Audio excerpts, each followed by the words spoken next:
శ్రీరామ రామ రామేతి రమే రామే మనోరమే సహస్రనామ తత్తుల్యం రామనామ వరానమే. జయ శ్రీరామ్.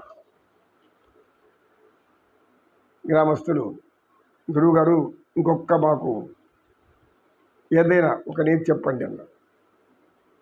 నీతుల కంటే కూడా సర్వ చక్రవర్తికైనా సామాన్యుడికైనా అందరికైనా జ్ఞానం రావాలంటే గురువే ఆధారం. గురువు ఆ గురువు దగ్గర నేర్చుకొని ఉంటాడు, ఆయన గురువు దగ్గర నేర్చుకొని ఉంటాడు. గురు పరంపరలో వచ్చేటటువంటి జ్ఞానమే ఈ జ్ఞానం. ఓం గురు బ్రహ్మ గురుర్విష్ణు గురుర్దేవో మహేశ్వర గురు సాక్షాత్ పరబ్రహ్మం తస్మై శ్రీ సద్గురువే నమః. శ్రీకృష్ణం వందే జగద్గురుం. సద్గురు సనాతనమైన వాడు, గురువులకు గురువు పరమేశ్వరుడు, ఈశ్వరుడు. గురువుకి ఎంత గొప్ప స్థానం ఇవ్వబడిందో మన జ్ఞానంలో ప్రతి ఒక్కరు తెలుసుకోవాలి. త్రిమూర్తులను సైతం చూపించగలిగేటటువంటి జ్ఞానం ఉన్నవాడే గురువు. త్రిమూర్తులను సైతం తాను గ్రహించినటువంటి జ్ఞానాన్ని పంచేవాడే గురువు. జ్ఞానాన్ని పంచేవాడే గురువు. జ్ఞానాన్ని భోంచేయడానికి ఉండేవాడు గురువు కాదు. ఇదేమి జ్ఞానం పేరు చెప్పుకొని దోచుకునేవాళ్ళు గురువులు కాదు. గురువు అంటే నిష్పక్షపాతంగా అందరికీ జ్ఞానం బోధించేవాడు. అందుకే ఆయన గురు బ్రహ్మ గురుర్విష్ణు గురుర్దేవో మహేశ్వర గురు సాక్షాత్ పరబ్రహ్మం తస్మై సద్గురువే నమః. ఓం గురు బ్రహ్మ గురుర్విష్ణు గురుర్దేవో మహేశ్వర గురు సాక్షాత్ పరబ్రహ్మం తస్మై శ్రీ సద్గురువే నమః. సద్గురు అంటే గురువులు అనేక మంది గురువులు ఉంటారు, కానీ సద్గురువు మాత్రం కొంతమందే ఉంటారు. సద్గురువు అంటే మీ సత్యం తెలిసినవాడు. సత్ అంటే సత్యం, సత్యం అంటే భగవంతుడు. భగవంతుడిని ఎప్పుడు సంపూర్ణంగా గ్రహించుంటాడో వాళ్ళే నిజమైన గురువులు. భగవంతుడి యొక్క జ్ఞానాన్ని గ్రహించిన వాళ్ళే గురువులు, ఎవరైనా కావచ్చు. కనుక గురువు బ్రహ్మతో సమానము, గురువు మహావిష్ణు సమానము, గురు పరమేశ్వరుడితో సమానము. ఈ ముగ్గురిలో ఉండేది పరబ్రహ్మతత్వం, ఆయనే ఈశ్వరుడు. గురు సాక్షాత్ పరబ్రహ్మం తస్మై శ్రీ సద్గురువే నమః. కనుక అటువంటి గురువుని నేను పూజిస్తాను, ప్రేమిస్తాను, ఆరాధిస్తాను అని విద్యార్థులు విద్య నేర్చుకునేమని చేసుకునేటటువంటి ఈ యొక్క ప్రార్థన ఇది గురు ప్రార్థన, గురు వందన. ఇక గురువు వందన అన్నప్పుడు ఈ గురు బ్రహ్మ గురు విష్ణు చెప్పుకుంటుంటాం, కానీ ఆ యొక్క అందులో ఉన్న సారాంశాన్ని చెప్పుకునే స్థితికి రావాలి మనం. ఏముంది, బ్రహ్మ సృష్టికర్త, సర్వం సృష్టించినవాడు బ్రహ్మ. అటువంటి సృష్టించగలిగే సృష్టిని మనలో నింపేవాడు. అంటే మనలో ఉన్నటువంటి నైపుణ్యాలను వెలుగు తీసి ఆ నైపుణ్యం ద్వారా మనం ఏ విధంగా ఎదగాలి, ఏ విధమైనటువంటి జ్ఞానం మనలో ఉంది, దాన్ని ఎలా ప్రయోగించి జీవితాన్ని సాధకత చేసుకోవాలి, ఉన్నత స్థితికి ఎదగాలి అని తెలుసుకునేటట్టుగా చేయగలిగిన వాడే గురువు. గురువు విష్ణు, ఆయన ఏమైనా స్థితికర్త, ఆయన న్యాయ నిర్ణేత. న్యాయము, దుష్ట శిక్షణ, శిష్ట రక్షణ, ధర్మ పరిరక్షణ అంటే న్యాయ వ్యవస్థ ఆయనే, ఈ దండనాథుల వ్యవస్థ ఆయనే.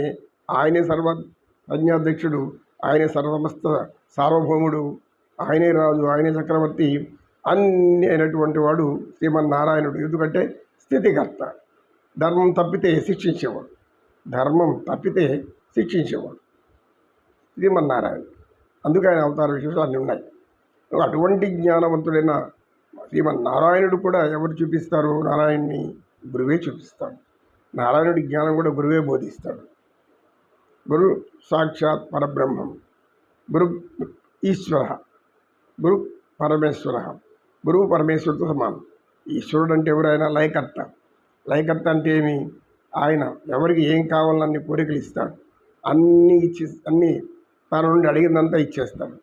అన్నీ ఇచ్చేసేసి పాపం శ్మశానంలో కూర్చొని ఉంటాడు. విభూది పూసుకొని ఉంటాడు, ఒళ్ళంతా విభూతి. అంటే ఏం చెప్తాడు ఆయన జీవితం అనేది ఎప్పుడు కూడా సర్వాలంకారం కాదు, సర్వ సుఖాలతో జీవించడం కాదు. జీవితం అనేది క్షణిక భోగాలను అనుభవిస్తూ ఆనందించడం కూడా కాదు.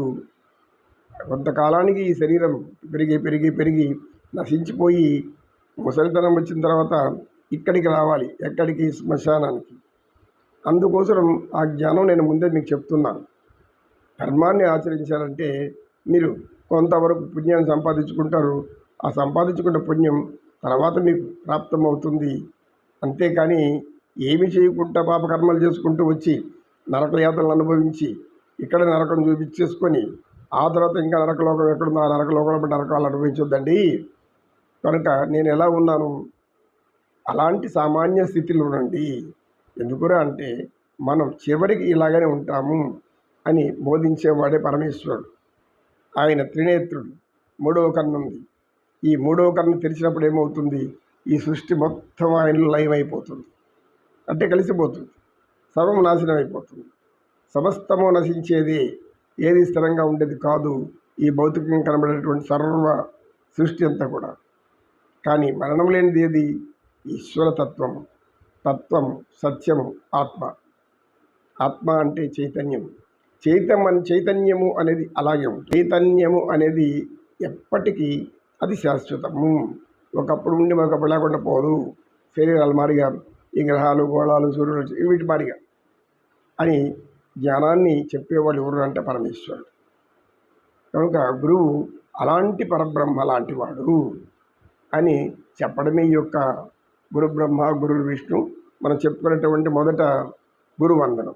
కనుక ఎవరైనా మనకు బోధించిన ఇన్ని తెలియజేసే వాళ్ళే మనకు గురువులు.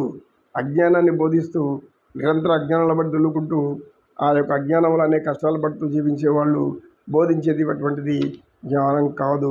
అటువంటి వాళ్ళు గురువులు కూడా కాదు. స్వార్థానికి వాడుకునే వాళ్ళంతా గురువులు కారు. స్వార్థం లేకుండా నిస్వార్థంగా ఈ ప్రపంచాన్ని చూపించి తల్లిదండ్రులను ప్రేమించు, పెద్దలను గౌరవించు, భగవంతుడిని ధ్యానించు అని చెప్పేవాడే గురువు.